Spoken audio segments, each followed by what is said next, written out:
Fabrice, bonjour, merci de nous accueillir dans vos vignes à Chénat. Vous êtes un jeune vigneron sur l'appellation. Sur l'appellation, oui. J'ai 53 ans, mais effectivement, je suis vigneron que depuis 2018. 2008, qu'est-ce que vous faisiez avant? J'étais professeur d'anglais à Paris. Professeur d'anglais. Exactement. Alors, comment on se retrouve à quitter l'enseignement pour devenir vigneron? Ben, d'abord, je pense qu'on est passionné de vin depuis sa tendre enfance. Il y a un cheminement qui se fait progressivement, et puis et un beau jour, un beau matin, voilà, l'envie de tout plaquer à Paris pour venir s'installer dans le Beaujolais et vivre surtout au milieu de la vigne et puis et faire du vin. J'ai été blogueur dans les années 2006-2007, donc j'écrivais beaucoup sur le vin.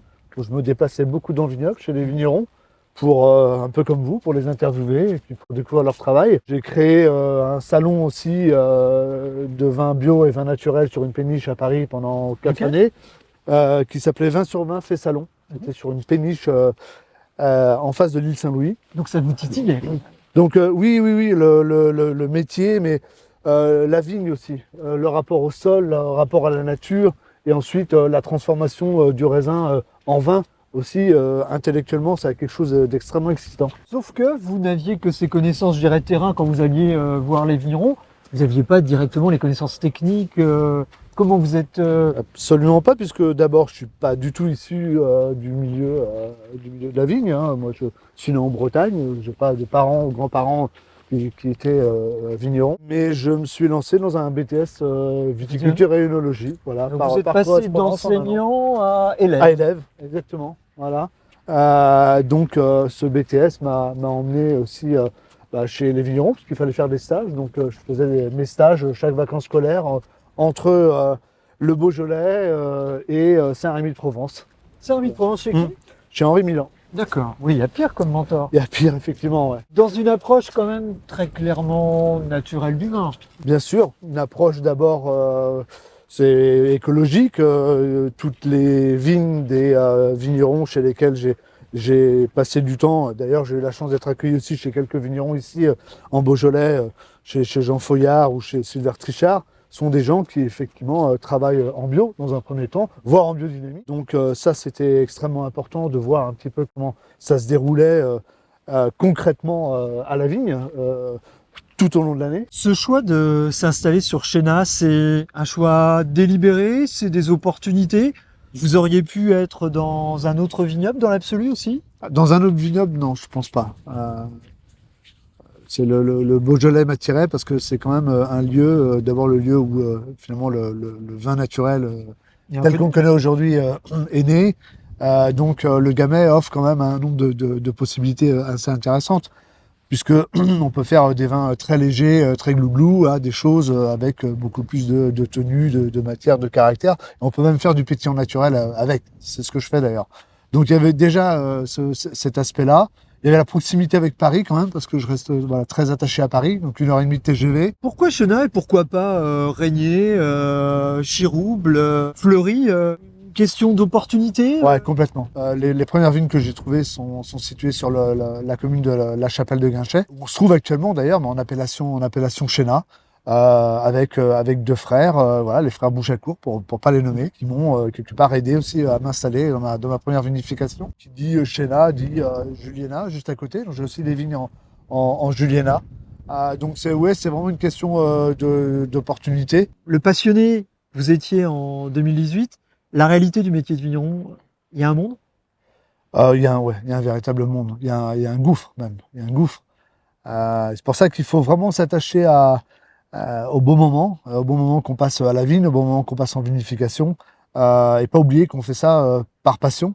Mais il y a un moment, faut pas oublier aussi qu'on fait ça pour vivre, hein, pour manger, et qu'il y a une réalité économique derrière. Donc effectivement, il faut que les vignes produisent bien, produisent bon. Il faut que les vins soient bons, les vins soient à la hauteur aussi. Surtout quand on fait des vins naturels, il y a une prise de risque exactement qui est assez considérable. Il y a aussi des facteurs qui parfois ne nous appartiennent pas, hein, la grêle, le gel, la sécheresse, une baisse de la consommation globalement de vin en France, mais également sur la planète. Et puis les conflits, hein, le conflit entre la Russie et l'Ukraine qui a joué énormément sur le prix de l'énergie notamment. Moi, j'exporte quasiment 70% de ma production à l'étranger. C'est un peu fini quelque part, hein, les petites fleurs, les animaux, le côté un peu naïf.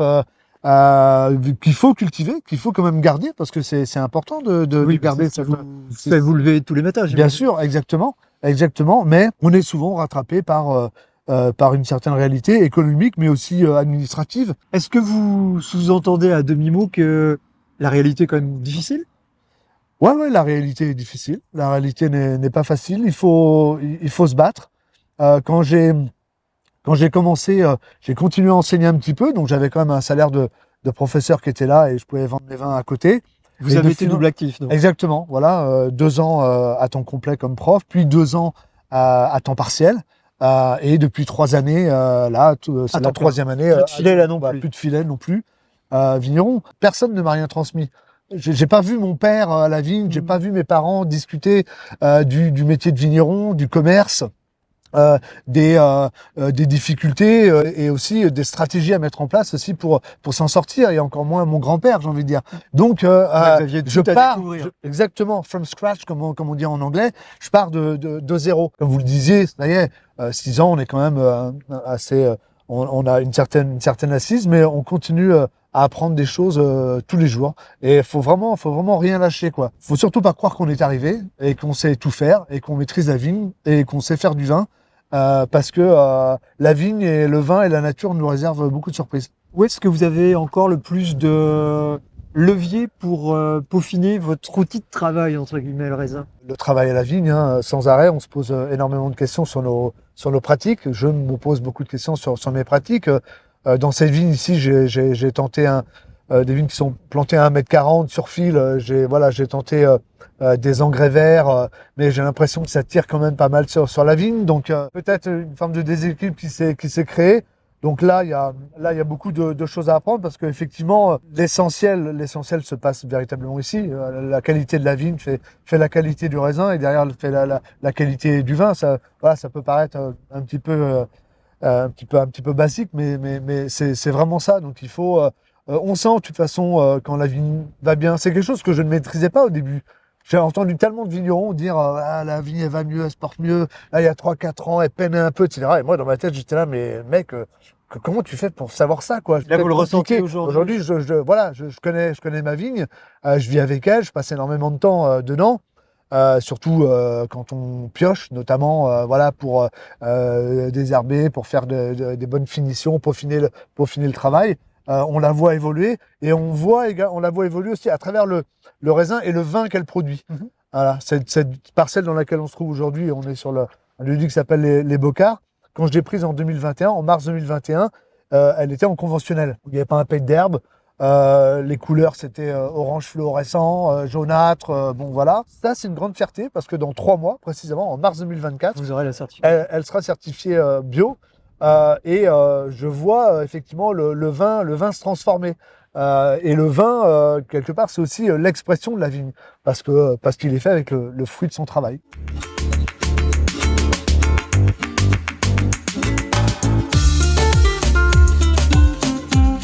On se retrouve dans votre cave. On goûte un 2023, un Chenin 2023. Cuvée Chenin-Pan, c'est ça? C'est Qu'est-ce ça. qu'il a de particulier? Chenapan, c'est la première cuvée du domaine, hein, Ok. 2018, c'est le premier Chenin, hein, voilà, un petit jeu de mots qui avait été trouvé par mon fils. Et particularité, vieille vigne, environ 70 ans. Donc des vignes de 70 ans sur la chapelle de Guinchay, comme des coins comme les Gandelins notamment. Ça, C'est rare. oui, c'est rare, et vraiment ça vous plante un terroir, si vous voulez, quoi. Qu'est-ce qui était le plus difficile à appréhender? La partie culture, la partie vinification? Excellente question. Franchement, je pense que les deux parties sont quand même assez compliquées, parce que la vigne nécessite un timing, un respect du temps. Là, c'est la période de la taille. Bon, il faut impérativement que fin mars ce soit Faut y terminé, aller. d'autant plus qu'avec le réchauffement climatique, la vigne a tendance à débourrer un petit peu plus tôt que d'habitude. Donc là, il faut être prêt. Ensuite, bon, quand elle va débourrer, il va falloir commencer à monder, à bourgeonner. Là aussi, il faut être dans le timing. Il va falloir s'occuper des sols, faire en sorte de ne pas se faire déborder par l'herbe. Donc là, c'est plutôt en termes d'organisation, finalement, qu'il faut être prêt. La vinification, c'est tout d'un coup, vous vous retrouvez avec une cuve de, de 30, 40, 50 hectos qui est remplie de raisins. Et là, c'est tout un monde qui s'offre à nous. Et c'est le monde de la physique, c'est le monde de la chimie. Et honnêtement, il y a parfois des choses qui se déroulent. Tu sous-entends qu'il y a une partie plus aléatoire dans la vinification par rapport à la partie culturelle? Bah, oui, honnêtement, ouais, je pense qu'il faut pas se le cacher, hein. C'est difficile de maîtriser tous les paramètres d'une cuve, que ce soit en mou, c'est-à-dire en raisin, ou que ce soit en vin de presse. Il y a effectivement parfois des paramètres ou des situations, des problématiques qui s'offrent à nous, et ça demande beaucoup de calme, beaucoup de réflexion. Et il s'avère parfois que certaines actions vont porter leurs fruits, D'autre part. mais certaines actions, au contraire, peuvent quelque part aggraver la situation. Tout vigneron vous dira souvent la même chose, hein, c'est qu'il a l'impression qu'effectivement, il faut continuer à s'aguerrir voilà, devant une vigne, mais devant une cuve, on sent vraiment tout petit, parce que c'est un univers certes qu'on adore, qui nous fascine, qui nous excite, mais c'est un univers aussi avec Difficile à saisir. difficile à saisir, à cerner, effectivement. On essaye des choses, parfois elles fonctionnent, alors on s'installe un peu dans ces fonctionnements-là, dans ces méthodes, mais elles ne fonctionnent pas sur toutes les cuves ou Sur tous toutes les parcelles, millésimes. sur tous les millésimes. Je disais, le vin, c'est une question de timing à la vigne, mais c'est une question de timing aussi au cuvage. Alors, il y a un certain nombre de méthodes, certes, mais ça reste quand même compliqué. Honnêtement, parfois, on va des cuves aussi parce que c'est Des le questions moment, pratiques, une question peut-être, pratique. Voilà, on a des copains qui sont là pour nous aider, et puis et on y va, quoi. Est-ce que je vais entonner ou pas? Est-ce que je vais élever le vin? Est-ce que je vais l'élever dans les pièces bourguignonnes de 228 litres, ou alors dans mes demi-muits? Et puis combien de temps? Euh, c'est vrai qu'on doit savoir, à un moment, le vin nous parle, et on doit être, voilà, capable de l'écouter, de l'entendre quand il nous dit, bon ben là c'est bon, la cuvaison, on sent maintenant, je le sens, je pense que je sens quand la cuvaison n'apporte plus rien, quoi. Voilà, la cuvaison, c'est la macération. La macération n'apporte plus rien. Et finalement, c'est pareil pour les élevages. Il y a un moment, on sent que voilà. Mais il y a aussi parfois une nécessité commerciale qui fait que ben, On est voilà, rattrapé par le. voilà, on est rattrapé par cette réalité-là. Est-ce que le vin parle différemment sur Chéna, suivant les structures géologiques où on se trouve? C'est pas uniforme, Chéna. Non. Il y a différents types de sols, il y a des granites, il y a des alluvions, Mm. il y a des parties un petit peu plus Argileuse. aussi. Ouais. Est-ce que toi, tu joues justement avec ces différentes composantes sur tes différentes cuvées de Chéna? On peut dire que je fais du parcellaire. La parcelle dans laquelle on était cet après-midi, les Bocards, qui sert à faire crapule, qui est une jeune vigne qui a maintenant 10 ans, que j'ai passé en bio. Elle est sur un petit haut de montagne, vraiment sur du granit, avec des sols peu profonds, très souples, mais peu profonds. Donc on est vraiment sur la pierre, la roche-mère, très rapidement. Alors que ce qu'on est en train de voir là maintenant, Chenapan? Chenapan, Chenapan, ça a toujours été de la veine vigne. Ça a été dans les Gandelins, par exemple, hein, qui est un lieu-dit absolument incroyable. Une espèce de cuvette comme ça, qui donne sur le moulin à vent, d'ailleurs, là où il y a plusieurs dizaines centaines de millions d'années, la mer est passée, et on a encore énormément de traces. Et on a des sables en surface, donc ce qui donne quelque chose de souvent très soyeux, très souple. Et alors, là, sur les argiles, d'où provient Chenapan 2023, on a un côté velours, une forme de tendreté, moins ce côté minéral et croquant, finalement, caillouteux, qu'on a sur les Gandelins. Cette approche parcellaire, c'est un choix délibéré.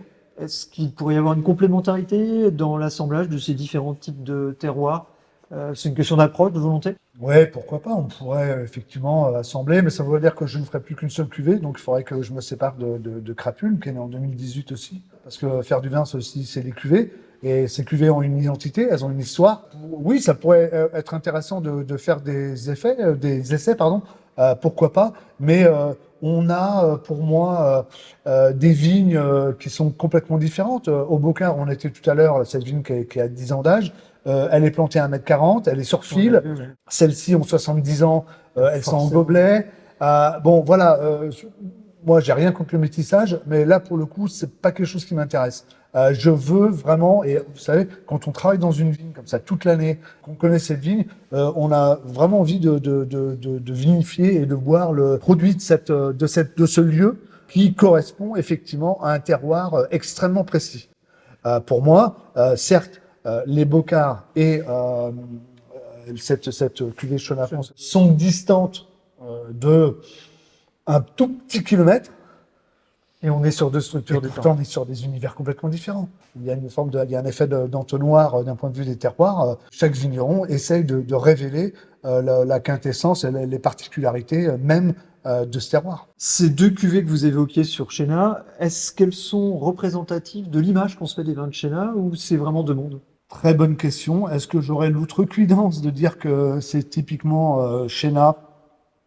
Oui, parce que c'est pas moi qui le dis, c'est les copains vignerons quand ils viennent déguster et qui me disaient ah ouais ça c'est vraiment les Gandelins ou ça c'est ouais tel coin de la chapelle de Guinchay. Donc oui, oui aussi parce que comme je parlais de souplesse, d'une forme d'élégance, de tendreté et ce côté un petit peu poivré qu'on a en fin de bouche qui est assez typique de la chapelle de Guinchay et de l'appellation Chéna. Donc oui, à ce titre, je pense que ce soit Crapule ou Chenapan sont très représentatifs de Chéna, Malgré leurs différences. malgré leurs différences. Mais comme je le disais tout à l'heure, c'est l'idée est là aussi de révéler les terroirs. Le terroir est révélé aussi par la façon dont on vinifie les vins. Moi, je fais que des macérations carboniques, c'est de la levure indigène, il n'y a pas de SO2. Fatalement, cette vinification a un impact Aussi sur le sur le vin et produit des vins qui fatalement sont différents de ceux qui sont faits avec des levures exogènes et qui produisent des vins complètement différents. Mais chacun a sa place à Chéna, en Beaujolais et en France en général. Est-ce que, je dirais, ton domaine et l'appellation Chenin sont deux matrices qui ont des capacités de progression énormes? Est-ce que l'appellation Chenin, elle n'a pas livré tous ses secrets et toi aussi sur ton domaine peut-être? Est-ce que c'est deux choses que tu mettras en parallèle un petit peu? Oui, Chéna indéniablement devant elle, de très beaux jours devant elle, notamment face à la problématique du réchauffement climatique, parce que Chéna et la Chapelle de Guinchay sont quand même une appellation qui bénéficie d'expositions assez hautes en altitude, et voire parfois d'expositions en est et non pas que sud. Voilà, donc c'est assez intéressant. Le granit aussi apporte naturellement de la fraîcheur à la plante qui sait qu'elle peut aller descendre ses racines assez profondément pour trouver de l'eau et trouver de la fraîcheur. On est du coup sur un cru qui certes est un peu moins connu et donc qui peut-être a un rapport qualité-prix qui se défend très bien par rapport à la grande cavalerie du Beaujolais. Donc voilà. Et puis on a effectivement un certain nombre de vignerons que je trouve talentueux, qui font des choses absolument incroyables et qui demandent vraiment à être connus avec des méthodes de travail qui sont peut-être un petit peu différentes, peut-être un peu innovantes aussi, pourquoi pas. Et puis quant au domaine de la cure, oui, il a encore Beaucoup de choses à dire. beaucoup de choses à dire. J'ai encore beaucoup de choses à apprendre, ça va de soi, hein. On est très petit par rapport à la vigne et par rapport au vin. On n'a jamais fini d'apprendre. Et c'est ça qui est passionnant, parce que si chaque année on faisait exactement le même vin, si chaque millésime était exactement les mêmes, bah franchement, au bout d'un moment, je pense qu'on s'ennuierait. Je pense, voilà, avoir un cap, savoir vers où je veux aller, quel vin aujourd'hui je veux faire, euh, pour peut-être mieux comprendre aussi le marché, l'attente des amateurs de vins bio et de vins naturels. Voilà, et notamment à l'étranger, parce que c'est là que se trouve Ouais, quand même 70% de ta essentiellement, ouais, production à l'étranger. mon marché. Donc, non, il y a encore du travail et de très belles choses, je pense, devant moi.